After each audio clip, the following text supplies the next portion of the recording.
Welcome to the Technology Safety presentation by the ARC Minnesota and Region 10 Quality Council. What is technology? Technology is the skills, methods, and processes used to achieve goals. Technology can be knowledge, basic tools, or anything that makes life easier. Technology has many uses. It can be used for communication, the internet, research, writing, social media, education, to increase productivity or how much work we get done, and many more. In 2021, the Regional Quality Councils conducted a technology needs survey for people with disabilities. The purpose of this survey was to understand the barriers to accessing and using technology for people who have disabilities. Over half of the people that responded wanted to learn more about technology safety. Most people wanted to learn more about identity theft, secure internet connections, password protections, and spam. These topics will be discussed in this presentation and many more. These safety tips can help protect ourselves and our information. Passwords. Do not tell anyone your passwords. Use different passwords for all your accounts. Log off apps or websites if you are not using them. Choose a difficult password. Use at least 8 characters with upper and lowercase letters, symbols, and numbers. Characters are letters, symbols, or numbers. An example of a symbol could be an exclamation point or question mark. You can write down your passwords, but keep them in a secure place away from your computer or device. Cyberbullying. A bully is a person who wants to harm or scare someone. Cyberbullying is the use of electronic message to bully someone. Ways to deal with cyberbullying. The best way to deal with cyberbullying is to ignore the message. Do not respond or say something being back. Some cyberbullies want you to say something back.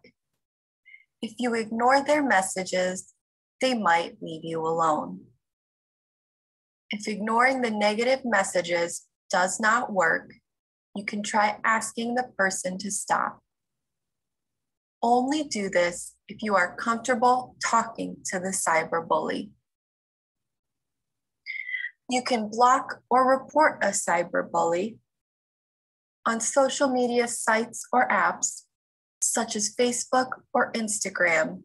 There are options to block or report a person.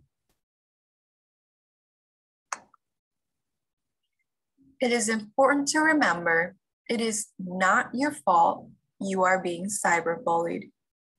You deserve to feel safe. Everyone has the right to live in a safe place. Live streaming.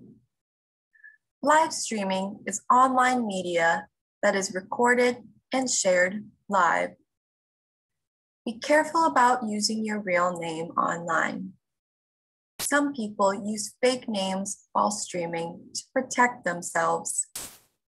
You can even create email addresses under a fake name to protect your identity. Like you would with any other website or application, use strong passwords. Discuss safety and privacy with your family and friends. Do not let them tag you in locations or share photos of your house. When live streaming, do not show the outside of your house.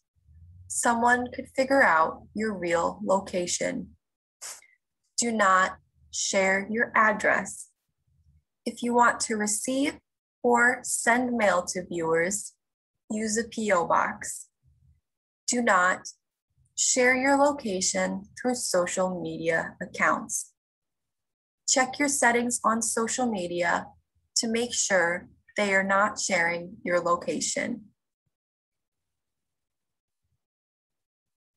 Emails are a great and easy way to send a quick message. Unfortunately, some people will try to take advantage of you through email. Phishing is when a person tries to steal your personal information through email. Phishing can result in identity theft and loss of money. On the next slide, we will view an example of phishing. Look at the picture and see if anything looks suspicious. It appears to be an email from Netflix. There's a blue bar at the top that states your account is on hold. Please update your payment details. Hi, dear. We're having some trouble with your current billing information. We'll try again, but in the meantime, you may want to update your payment details. There is a red box that states Update Account Now. Need help? We're here if you need it.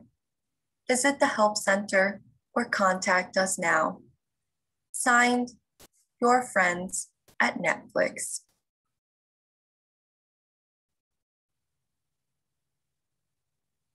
The phishing example tries to get a person to click on the Update Account option.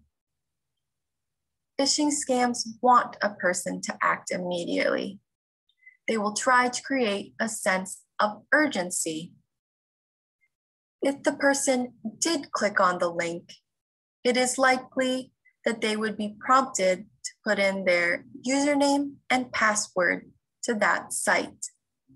Hackers will then record that information and use it to access the real account. In the example, words are spelled wrong. A real company would not send out emails with words that are spelled wrong. The example has a greeting that says, "Hi, dear." Companies will not have greetings like that. Most companies will greet you by your name. It is important to remember that phishing emails will look real. Scammers will use real companies and logos to trick someone. The goal of phishing emails is to trick someone into clicking on a link or opening an attachment. Do not click on the link or attachment.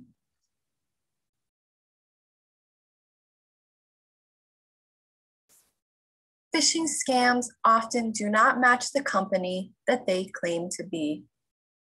In this phishing example, a manager from the United States Postal Service is emailing you from a random manager account. The account does not match any official USPS email. This is a red flag that something is not right. Preventing phishing. If you think an email is not real, contact the number of the company that you can confirm is real. Before clicking on any links or attachments, ask yourself, do I have an account with this company? Do they usually send me emails? Did I ask for this contact? If the answer to any of these questions is no, do not click on the links or attachments. You can report or delete phishing scams in your email. Trust your gut. Do not click on any links or attachments in emails you think might be fake. Do not reply to any emails from people you do not know. If you are a victim of a phishing attempt, go to identitytheft.gov. This site will try to help you recover stolen information or funds. Public Wi-Fi. Many businesses offer free internet to customers. Businesses that often have free public Wi-Fi are airports and retail stores. But many public Wi-Fi networks are not secure. Other people can see what you send or access while using public Wi-Fi. This could include banking information or passwords. While using public Wi-Fi, access sites that are encrypted. Encrypted sites are safe and will start with HTTPS in the website name.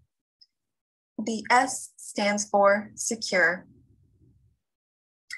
Most mobile apps are not encrypted, which means that the information is not protected. Do not enter any personal information while using public Wi-Fi. Phone scams. Phone scams are unwanted phone calls that may make promises, threats, or ask you to pay money. Few common examples of phone scams are people pretending to be from government agencies, such as the IRS or FBI. They may request your social security number. Do not give your social security number to anyone that calls and asks for it, no matter what they say.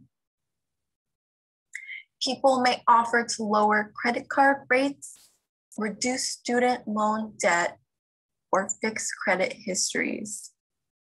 Scammers may ask for investment money and promise big returns, pretend to be from a charity and request money or donations, or claim that your car's warranty has expired and ask you to buy a new warranty.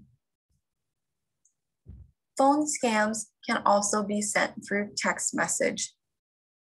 On the next slide, we will look at some examples of phone scams. The first text example states, you received 3 Bitcoins in your account. Register immediately to accept the transfer. There are 2 links to click on. The second example states, hello, Olivia. Your FedEx package with tracking code is waiting for you to set delivery preferences. There's also a link in the second example. Like phishing, phone scammers want a person to click on a link and enter personal information. Do not click on the links in suspicious text messages. Next, we will watch a video from the Federal Trade Commission about different types of ways scammers will ask you to pay.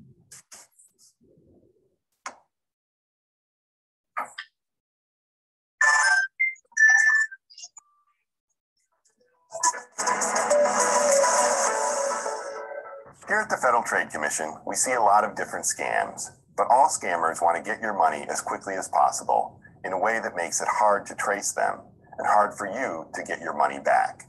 I'm going to tell you about some of the common ways scammers want you to pay. Once you know them, you'll know how to spot a scam, and you'll know to be careful if someone asks you to pay that way. First, there's wiring money. Somebody might call you, maybe about a prize you won, a loved one in trouble, or because you supposedly owe taxes or some kind of fee. The story sounds real and maybe even alarming. The person on the phone rushes you to Western Union or MoneyGram to send the money. But wiring money is like sending cash. You'll almost never get it back, and scammers know that. Another favorite of scammers are gift cards or cash reload cards. Here's how it works. Those same people call, and again, there's a prize, a family emergency, or some fee they want you to pay. They tell you to go to the store and put money on a gift card, like an iTunes card, or a cash reload card, like MoneyPack, Vanilla Reload, or Reload It. Sometimes they'll even stay on the phone with you while you go to the store. Once your money's loaded onto the card, they'll ask for the card's registration numbers. That lets them get the money right away, and you're left with nothing. So now you know, if anyone ever says you have to wire money or pay them with a gift card or cash reload card, that's a scam. No matter who they say they are or how urgent it seems, stop, get off the phone, talk to someone, and then tell us at ftc.gov/complaint.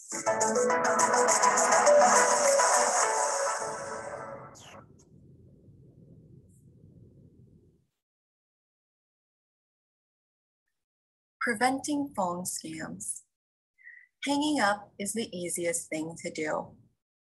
Call blocking is offered by some cell phone companies. Review the Region 10 Quality Council website for instructions how to do this. Do not trust your caller ID.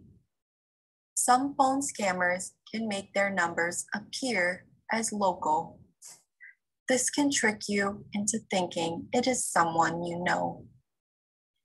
Do not answer any unknown numbers. If it is a legitimate call, they can leave a voicemail and you can call them back later.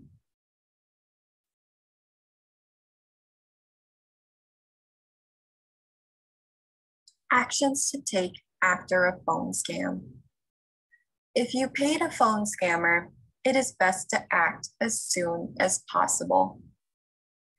If you paid with a credit or debit card, contact the company that issued the card.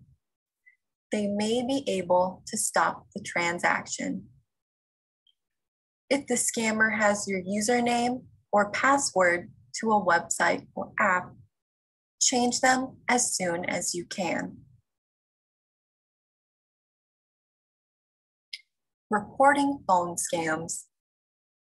If you gave the scammer personal information, visit identitytheft.gov. If you lost money, report phone scams at ftc.gov/complaint. If you have not lost money and want to report a scam, visit donotcall.gov. Online dating. Online dating allows people to find and introduce themselves to people over the internet. Online dating is an easy way to connect with possible romantic partners. Be careful with your personal information. Do not post any identifying information such as home or work address or car license plates. You can sign up for a Google Voice phone number if you do not want to give out your cell phone number. Do not give anyone money. Report a person that asks for money. Google a potential date to make sure they are a real person. There are fake profiles that are not run by real people. Do not click on any links in a person's biography. Set up a video chat before an in-person date. This proves that the person is who they say they are. Next, we will watch a video with safety tips about online dating.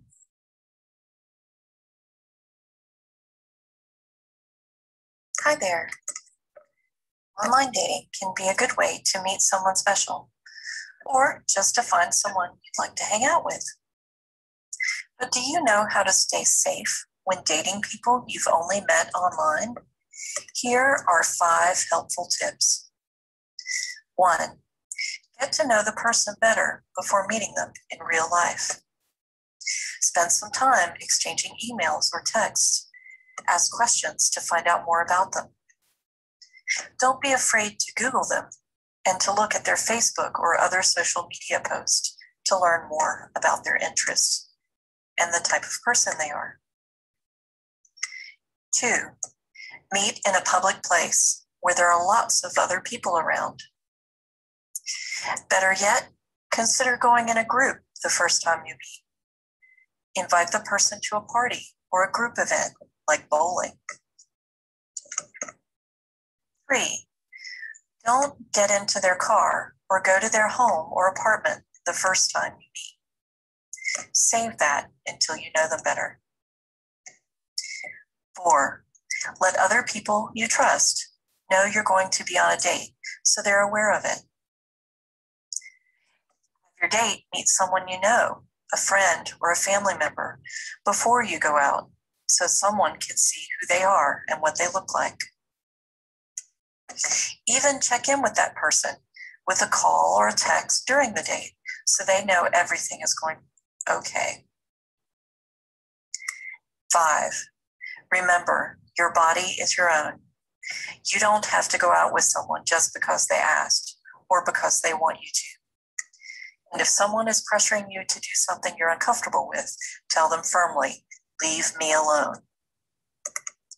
If you think you need help, ask someone. It's a good idea to ask help from someone you trust, a friend, a teacher, or a mentor. You can have fun meeting new people online and still stay safe if you follow these 5 tips.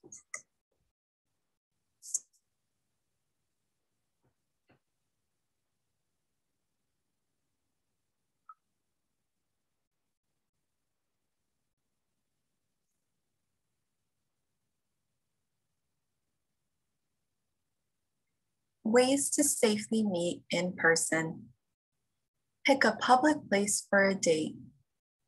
Make sure your cell phone is fully charged before meeting someone. Provide your own transportation to a date.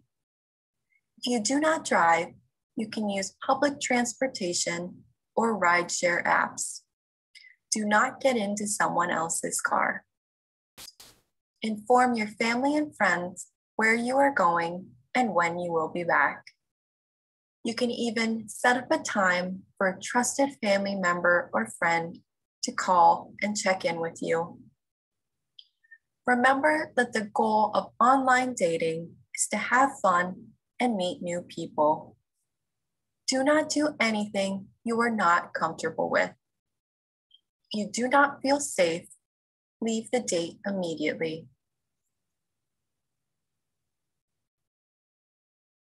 Social media. Social media is a way to stay connected to others and learn new things. It is websites or applications that allow people to create, share things, or social network. Common social media sites include Facebook or Twitter. But we must be careful what information we share with others on social media. It is important to remember that we cannot remove or take down anything we post. What you post online stays online. Do not post anything you would not want your family or potential employers to see. Change your privacy settings so you can control who sees what you post. Only become friends with people you know. Like online dating, there are fake accounts and profiles. Use strong passwords for social media accounts. Block people or accounts that are harassing or cyberbullying you. Information not to share. Be careful what information you share on social media. Oversharing could lead to identity theft. Do not share banking information, credit or debit card numbers, passwords, social security numbers, addresses, phone numbers, or when you are going on vacation and when you will be back. If a person knows where you live, they could break into your home because they know you will not be there. Identity theft. Identity theft is when someone uses your personal information for financial gain. A few ways that identity theft can happen are through phishing, phone scams, using public Wi-Fi, giving someone your passwords or reusing passwords, lost wallet or credit and debit cards, mailbox theft, or someone watching you put in passwords or sensitive information. Preventing identity theft. Use strong passwords. Do not use the same passwords for apps and websites. Shred documents that contain personal information, such as bank statements. Shred junk mail that has personal information too. Check your bank accounts often. Report any charges that were not made by you. Do not carry important documents with you unless necessary. Keep them in a safe place. Hold your mail if you go out of town. Stolen mail is one of the easiest ways someone can steal your identity. Make sure you use passwords and lock your devices like cell phones, computers, or tablets. Be aware of where you are and who is around you. If you are in a very crowded place, do not enter passwords or show sensitive information. Someone could watch you do this and use your accounts or passwords. If you think your identity has been stolen, visit identitytheft.gov or call 877-438-4338. Technology is a great tool in the modern world. It can connect us with others and teach us new information. Following the tips in this presentation can help protect ourselves and our information. Thank you for watching the Technology Safety presentation, brought to you by the ARC Minnesota and the Region 10 Quality Council. Please visit the Region 10 Quality Council website for more resources.